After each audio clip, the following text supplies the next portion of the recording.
ईश्वरं बिन्दुसंयुक्तं नित्यं ध्यायन्ति योगिनः कामदं मोक्षदं चैव ओंकाराय नमो नमः। नमन्ति ऋषयो देवाः नमन्ति अप्सरसाङ्गणाः नरा नमन्ति देवेशं नकाराय नमो नमः।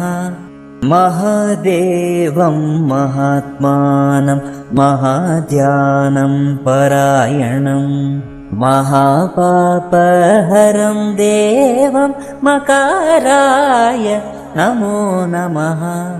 शिवं शान्तं जगन्नाथं लोकानुग्रहकारकं शिवं एकपदं नित्यं शिकाराय नमो नमः। वाहनं वृषभो यस्य वासुकी कण्ठभूषणं वामे शक्तिधरं देवं वकाराय नमो नमः।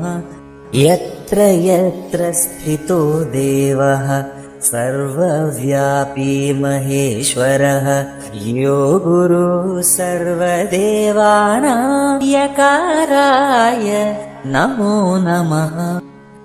षडक्षरमिदं स्तोत्रं यः पठेत् शिवसन्निधौ शिवलोकमवाप्नोति शिवेन सह मोदते।